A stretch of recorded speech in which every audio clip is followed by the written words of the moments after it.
The kids in room 207 were misbehaving again. Spitballs stuck to the ceiling, paper planes whizzed through the air. They were the worst behaved class in the whole school. "Now settle down," said Miss Nelson in a sweet voice. But the class would not settle down. They whispered and giggled. They squirmed and made faces. They were even rude during story hour. And they always refused to do their lessons. "Something will have to be done," said Miss Nelson. The next morning, Miss Nelson did not come to school. "Wow!" yelled the kids. "Now we can really act up."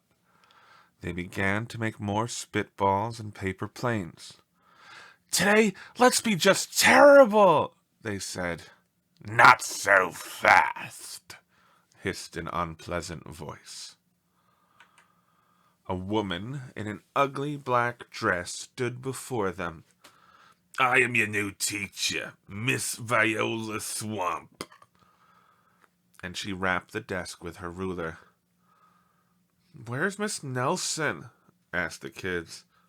"Never mind that," snapped Miss Swamp. "Open those arithmetic books." Miss Nelson's kids did as they were told. They could see that Miss Swamp was a real witch. She meant business.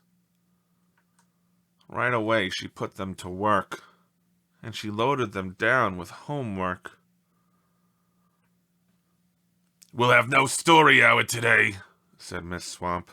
"Keep your mouths shut," said Miss Swamp. "Sit perfectly still," said Miss Swamp. "And if you misbehave, you'll be sorry," said Miss Swamp. The kids in room 207 had never worked so hard. Days went by, and there was no sign of Miss Nelson. The kids missed Miss Nelson. "Maybe we should try to find her," they said. Some of them went to the police. Detective McSmog was assigned to the case. He listened to their story. He scratched his chin. He said. "I think Miss Nelson is missing." Detective McSmog would not be much help. The other kids went to Miss Nelson's house. The shades were tightly drawn and no one answered the door. In fact, the only person they did see was the wicked Miss Viola Swamp coming up the street. "If she sees us, she'll give us more homework." They got away just in time. Maybe something terrible happened to Miss Nelson. "Maybe she was gobbled up by a shark," said one of the kids.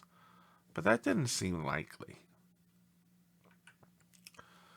"Maybe Miss Nelson went to Mars," said another kid. But that didn't seem likely either. "I know," exclaimed one know-it-all. "Maybe Miss Nelson's car was carried off by a swarm of angry butterflies." But that was the least likely of all. The kids in room 207 became very discouraged.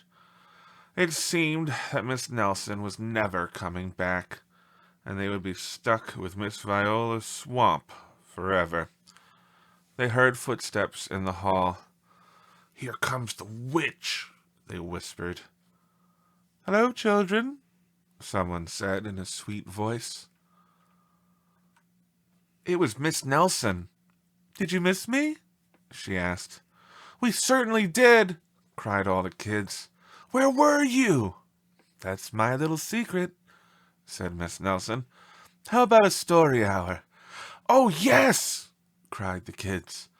Miss Nelson noticed that during story hour, no one was rude or silly. "What brought about this lovely change?" she asked. That's our little secret, said the kids. Back home, Miss Nelson took off her coat and hung it in the closet, right next to an ugly black dress. When it was time for bed, she sang a little song. I'll never tell, she said to herself with a smile. P.S. Detective McSmog is working on a new case. He is now looking for Miss Viola's swamp.